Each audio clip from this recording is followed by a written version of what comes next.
Hi everyone and welcome back to my YouTube channel. So in today's video I am telling you how you can become a social media influencer.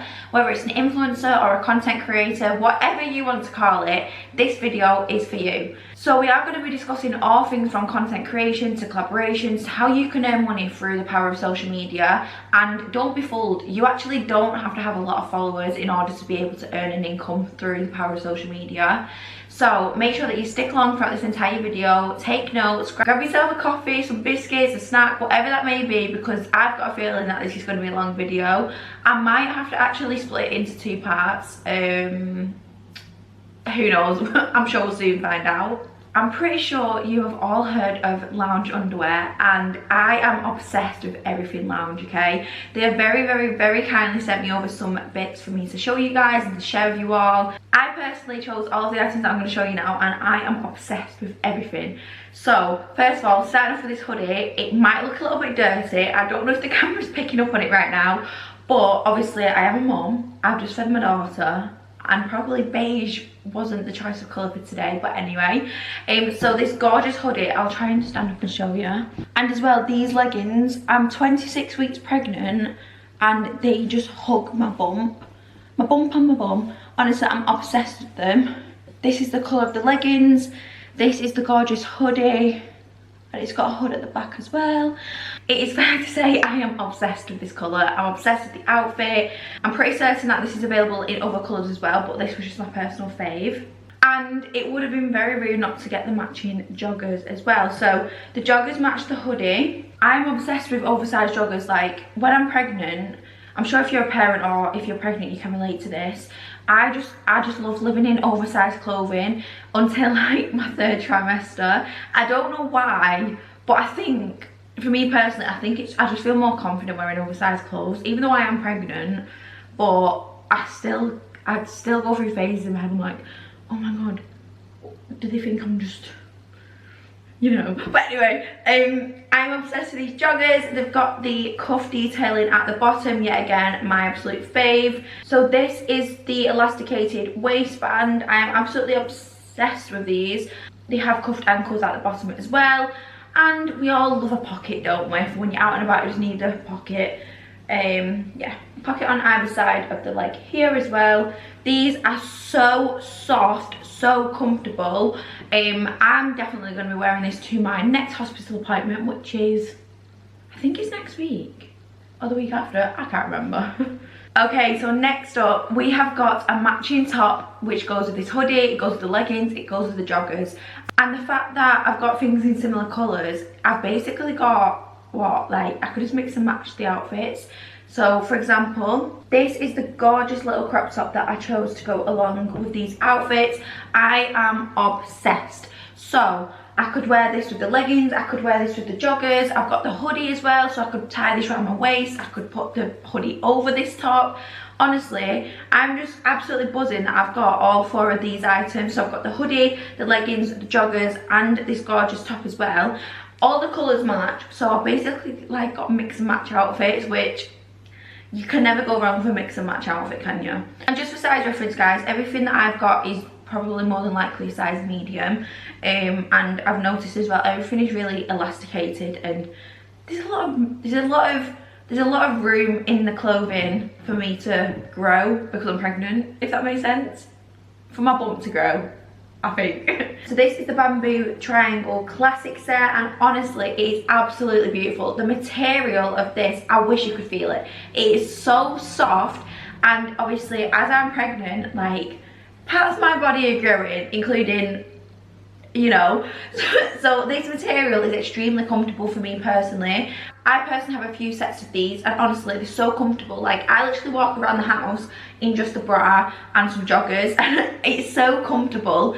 And then the waistband here is elasticated so it doesn't dig into you. There's no wire or anything like that. It is so soft. Honestly, the bamboo triangle classic set is genuinely the most comfiest set that I own. It must be down to how soft it is and how elasticated it is as well. But even though it's really soft and elasticated, it is still so supportive. Like, my boobs are growing day in, day out, okay? My hormones, I feel like they've all just rushed to this area because I'm not even joking yet, everything is just The boobs are growing, okay? The boobs are growing, and this top is just so supportive, so comfortable, and yet again the bottoms, so comfortable. So comfortable, because obviously some days I still want to wear a thong, but other days I just want to be comfy, do you know what I mean? But yeah, these are so comfy as well. The same material, the stretchy and elasticated, so they don't dig in places where you don't want to be pulling it out, you know. So I'm obsessed with this, I love it. Next up we have the Blossom balcony set.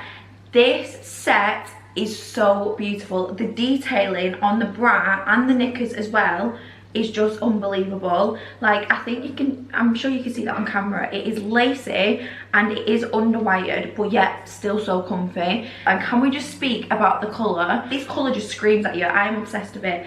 I absolutely adore the detailing of this lace. With the Blossom balcony sets, I'm not even joking you, if you're in a bad day and you're like, right, I want to feel like a boss bitch today, whack this on, and I'm not even joking you, it takes your mood from like 0 to 100 within seconds. And then these are the bottoms as well. It's got the same lace detailing. This is a thong, so if you wanted to feel a little bit cheeky, but you know what I love as well, right? So as I'm pregnant, I do struggle to kind of feel, I struggle to feel sexy. I struggle to feel confident in underwear, but all of the lounge sets just give me that confidence that I want and I need type of thing. So the fact that I have the option to wear this gorgeous, beautiful lacy set whilst pregnant, whilst my body's growing, for that to give me the self-love that I want and to make me feel confident and sexy whilst pregnant, it just makes me so happy. So thank you so much, Lounge, for giving me that self-confidence and love that I really wanted throughout my pregnancy. This might have to go on tonight, you know.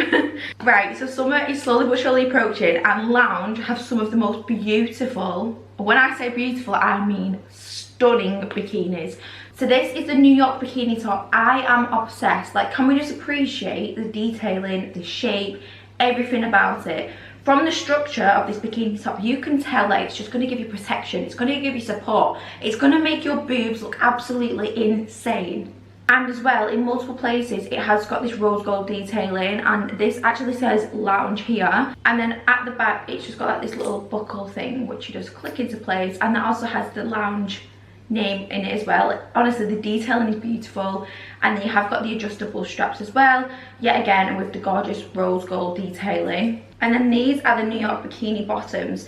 So yet again, elasticated waistband. The detailing is just beautiful. It's like this waffly, like almost like, you know at the beach when like the sand is like wavy from the sea, it's kind of got that vibe to it, and I'm obsessed with it. And then on the back of the bottoms, it's got this cutout detailing here with the rose gold detailing there with the letter L, which is just beautiful.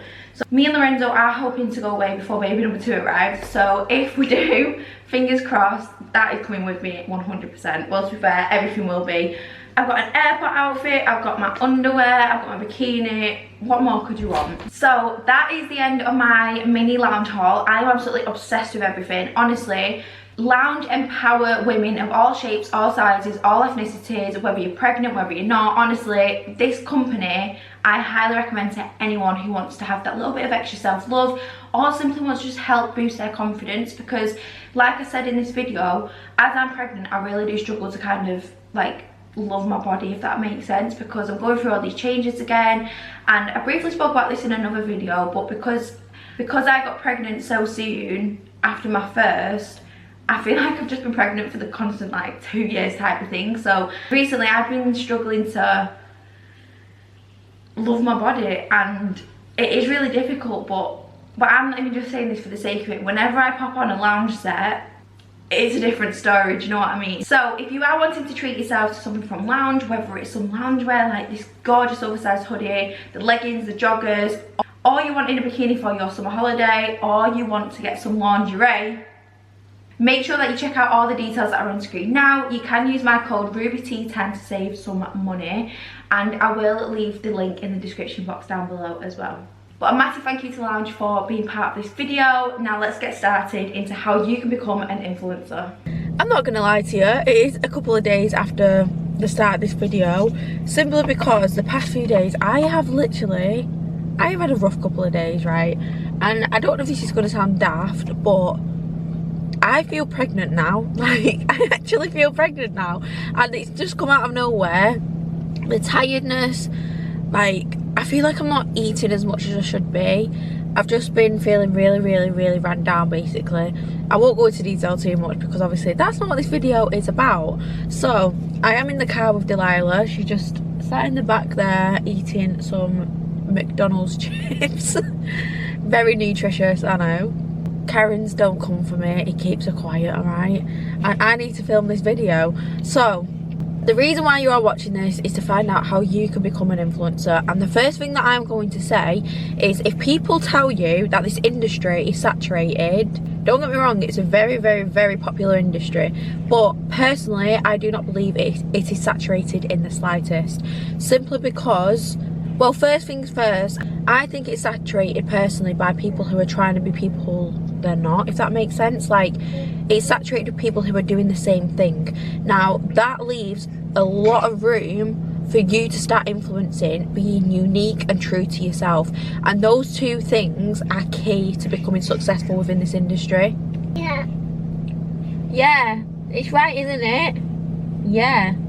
By the way, I'm sorry about this light thing here. I've moved my camera all over, but it just keeps moving on the screen, so I'm really sorry about that. So this video, I think I'm gonna have to do it in 2 parts because there is literally so much I could sit here and talk to you all about. I don't want to just give you like a few little hints and stuff like that. I want to be completely honest. So before we do get into like the details on how you can become successful within the influencing industry, or how you can simply just get started, I am going to give you a bit of a backstory. I'm going to be completely open and honest and real about my experience and stuff like that. So I'm also not going to waffle too much either. So when I was 16, I actually recovered, well, I was in the process of recovering from an illness called ME. It's like I never can pronounce it properly, but it's called myalgic encephalitis, I think. I don't know, but basically, I wasn't in school for pretty much the entire year 11, so like when you do your GCSEs, and the only thing that I could physically do was scroll through my phone because I was so fatigued. I was literally bedbound and it was horrific. So the only thing that I could really do was scroll through my phone, and I was scrolling through Instagram. Obviously TikTok wasn't a thing at the time, it was mainly just Instagram, and I kept seeing all these girls posting photos and I was like, oh my god, I really want to do that. And to cut a long story short,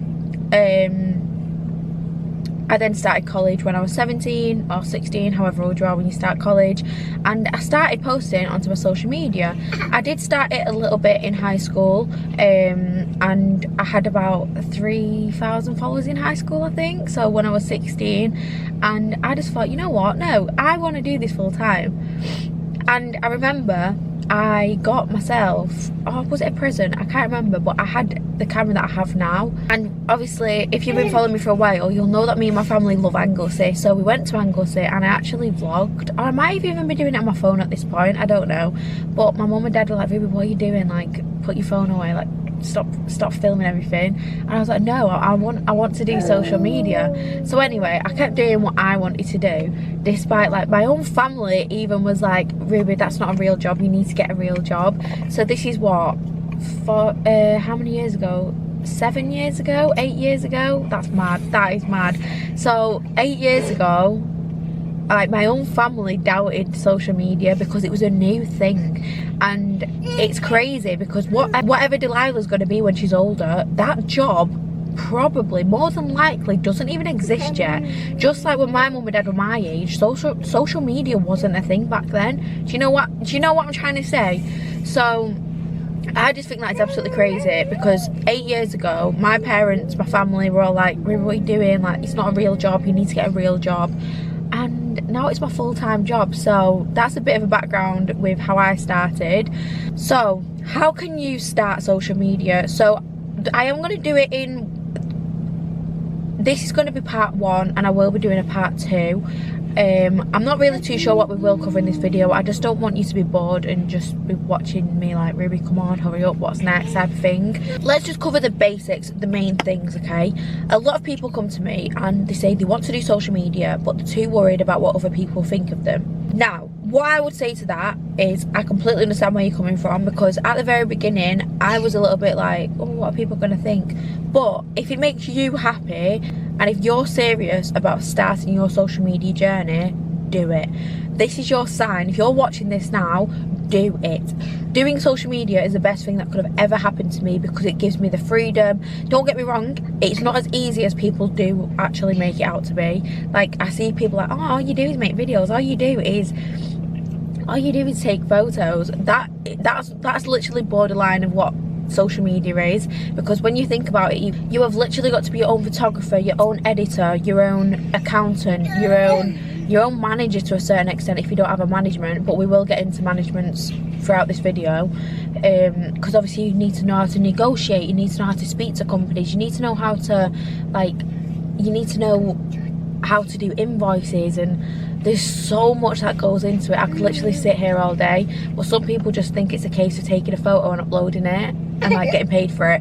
Honestly, I wish it was that easy, but it's really not, which is frustrating. But honestly, I wouldn't change it for the world, because it is so fun, and at the end of the day it does give you a lot of like freedom as well, because I'm creating this video in my car, for example. So yeah, it isn't as easy and simple as everybody makes it out to be, because if it was, everyone would be doing it. Another thing that a lot of people say to me is I'm really self-conscious, I'm worried people will like make comments about my appearance and stuff like that. And honestly, regardless of your appearance, I do completely understand this comment where people are like, oh, but like there's a typical look of an influencer, and I completely get it. There is. But that is where it is saturated, in my opinion, where people are looking the same, people are editing the photos the same. I'll hold my hands up, I use Facetune. I don't edit my photos as much as I did back in the day when I first started, because I felt that pressure of having to look a certain way, and it's only ever since I've had Delilah I've not been editing my photos half as much as I used to, because I've actually learned to like love my body, I've learned to embrace who I am as a person. I discovered myself a lot in my first pregnancy with Delilah. But yeah, I used to smooth my skin, I used to tan myself using Facetune, what else did I used to do? I used to edit things out the back of my photos. Sometimes I still do that now, like, I won't lie, sometimes I edit people out my photos just so that it looks a bit clearer. But honestly, please don't be fooled by these perfect looking people on Instagram, because 9 times out of 10 they more than likely won't look like that. So I do understand why you feel the pressure of having to look a certain way, but everybody is beautiful in their own skin. And it's took me, how old was I when I got pregnant with Delilah? At 21. So it's took me 21 years to kind of understand that.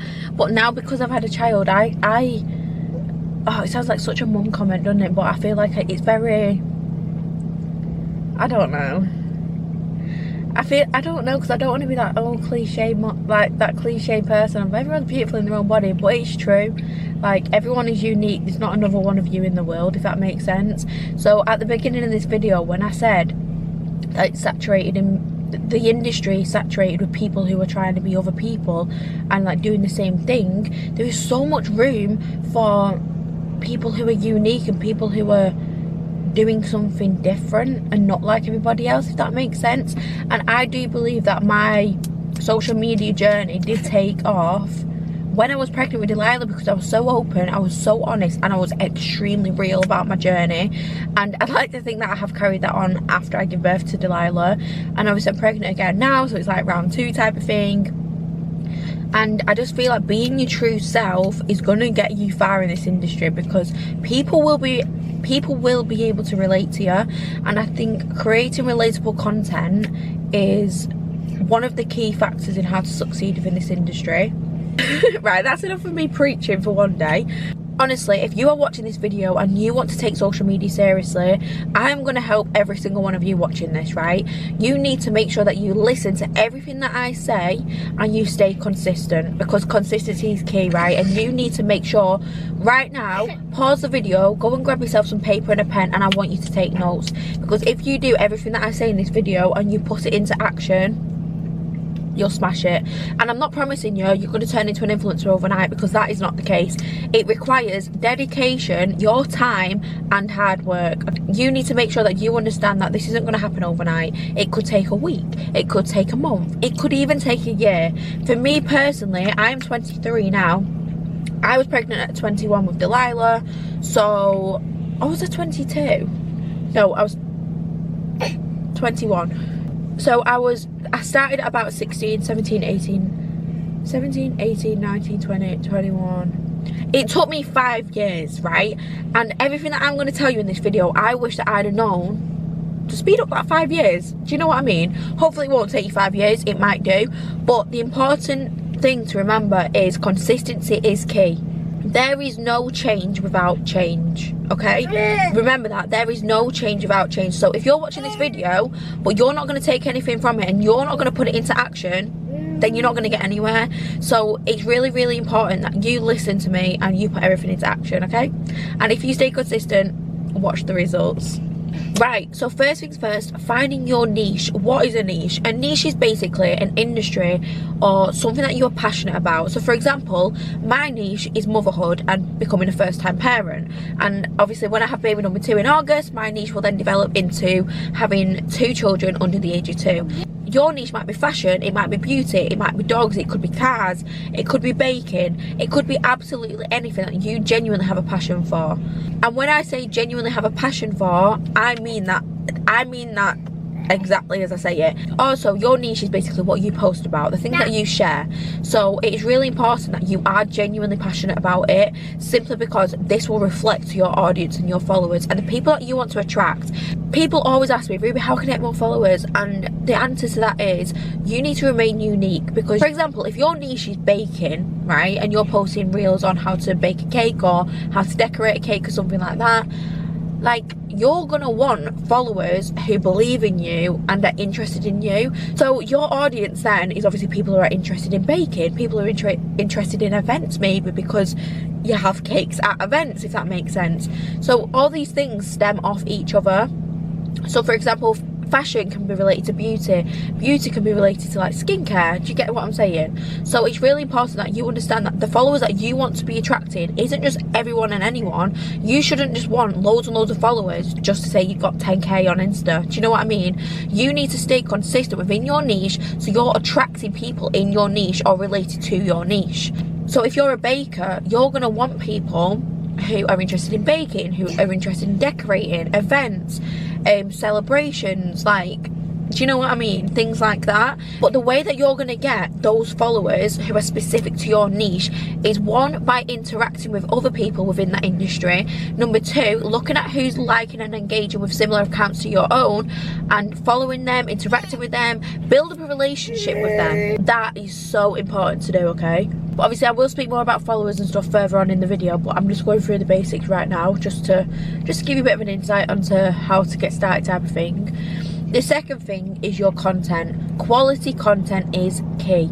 Now, obviously when you're first starting out, your content might not be the best. That is completely okay. But I'm going to give you a few tips now onto how to get good quality content. The thing that I always recommend to everyone who ever asks me is always have a look at other influencers' Instagram, social media platforms, etc. to have a look at the content that they create and the content that they post, because this is going to really, really benefit you massively, because you're going to get inspiration from them, and then you can implement it into your own social media platforms but making it your own. So you need to make sure that you're focusing on the good lighting, whether that's a ring light or whether that's natural daylight. And as well, have a look at brands' profiles to see what content that they're reposting onto their social media platforms as well. For example, let's just use the baking industry again. If you're to do with baking, obviously I don't know off the top of my head, but you could have a look at other cake companies' profiles. You could have a look at companies who sell the ingredients like flour or icing or cake toppers or something. Have a look at them and just take inspiration of the content, implement it into your own. I'm not saying copy them, because no one likes a copy, let's be real. It's always best to be the original, do you know what I'm saying? So just take notes of the backgrounds, the content that they're creating, the hashtags that they're using, And that leads me on to the next thing with hashtags, which we'll touch on in a minute. But regarding content, you need to make sure that it's a clear image. Don't be using these filters like that basically cover your entire face, like the dog filter on Snapchat. Don't be using filters that cause any obstruction to the main thing. So if you're a fashion influencer, you want to be the focus of that image, you want to be center of attention. So if I was you, make sure that you're central, or if you're focusing on a specific item, make sure that's central. And it's really important that you're creating something that I like to call stock content. So stock content in my terms is basically, if you're scrolling through social media, you want people who are scrolling to stop on your content, look at it, spend some time on it, like it, comment, share it maybe. That is the main aim of the game. You want to make people stop scrolling, okay? Just stop for a minute and ask yourself, right, what type of content do I usually interact with? Who do I look up to the most? Whose content do I love, and whose content would I like to create similar content like, if that makes sense? Ask yourself them questions and make notes of the background where they're getting their content, the style of their content. Are they doing reels? Are they doing just still images? Are they doing videos? Are they going live? What stories do they post? Ask yourself these questions and make notes. You will notice, especially if you're a fashion influencer or a beauty influencer, you will notice that the majority of brands' profiles, they tend to repost content which have a white or neutral background, whether that's a white wall, whether it's like stone staircase, whether it's a concrete wall, whether it's a car park, something along those lines. But obviously, depending on your niche will depend on the kind of background that you need to consider for your content. And as well, you might notice as well that certain brands, sorry, don't mind me a bit, certain brands might have specific hashtags that they want you to use. So for example, Missy Empire do, PLT do, Lounge Underwear do, big brands like that more than likely do. So if you're, even if it isn't a gifted collaboration or it isn't a paid collaboration, make sure that you are using their hashtags in your content, because these brands follow their own hashtags. So if you come up on their feed, that is going to potentially benefit you into getting a potential collaboration in the future. That is another thing. You need to make sure that you are focusing on building up your relationship with these companies as well. So make sure that you're following them, make sure that you're tagging them in your content, whether it's a story, whether it's a feed post. Make sure that you're interacting with them with the comments as well.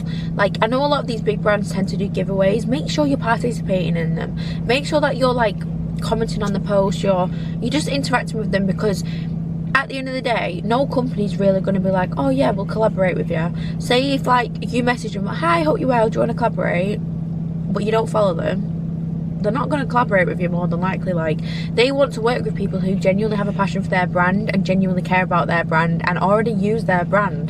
Do you know what I mean? It's like if I had my own clothing brand and someone messaged me and was like, hey, do you want to collab? And I checked and they don't even follow us, like, I'd be like, excuse me, the cheek of it. Do you know what I mean? So you need to put yourself in their you need to put yourself in their situation as well, and like be like, and just ask yourself before you reach out to them, like, would I want to work with me? Do you know what I mean? But that is another good point actually. I always say to people as well, ask yourself, if you was a brand outreacher, or you work for a brand and you was looking for people to send items to in order to collaborate with them, ask yourself, if I was a brand outreacher who was looking for influencers to work with the company, would I work with me? Ask yourself that question. Then have a look at your social media platforms. Ask yourself, right, would I actually work with me? Is my content good enough? Is my engagement good enough? I'm pretty sure the majority of people are actually on this video to kind of find out like how you get followers and how you get collaborations.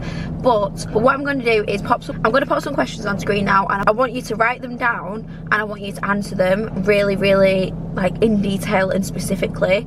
So the questions are on screen now. I want you to answer, what is my niche? What makes me unique? Who inspires me? And then the people that inspire you, I want you to take notes of what you like about their social media, whether it's the content that they create, whether you prefer their Instagram, their TikTok or their YouTube, etc. And I also want you to ask yourself, what can you do that they don't? These questions might come across a bit obvious or maybe even a little bit difficult. For example, let's use Molly May as an example. If Molly May is someone that you look up to and is someone that you take inspiration from, instead of just writing down, oh, you love her style, you love her feed, you love her aesthetic, instead of being that brief, you need to be more specific. So what do you like about her fashion? What brands do you like that she posts about? What specifically do you like about her social media? What do you specifically like about her aesthetic? Is it the colour theme? If it is, write the specific colour theme. If it's the fashion, what specific items do you like? Like what do you know what I'm trying to say? Be really specific about your answers, and then that will help you in part 2 of this video. The more specific you are with these questions, the more it's going to help you, I promise, okay? Those are just some questions that I thought off the top of my head, but obviously the questions that I want you to write down and answer in as much detail as possible are on screen now. Make sure that you do this for part 2, because that will help you so much more in part 2. I'm really sorry that it has been short and sweet, but I need you to answer these questions specifically in order to help you on part 2, okay? So I'm gonna love you and leave you now because Delilah is getting really cranky. I'm pretty sure you can tell I've changed my location because she was getting cranky and I need to sort Delilah. But I hope you've enjoyed this so far. Remember, you do whatever makes you happy, regardless of what anyone else tells you. You are capable of achieving anything you want in life as long as you put your mind to it. It is so important that you understand that there is no change without change, okay? If you want to do something, you need to take action in order to see the results that you want to achieve. So make sure that you have taken notes of everything that I have mentioned so far in this video. Make sure you answer the questions that have previously been on screen now in as much specific detail as possible, because this is going to benefit you in the long run. So I will see you on Sunday in part 2 on how to become an influencer. And yeah, I need to go now. Bye.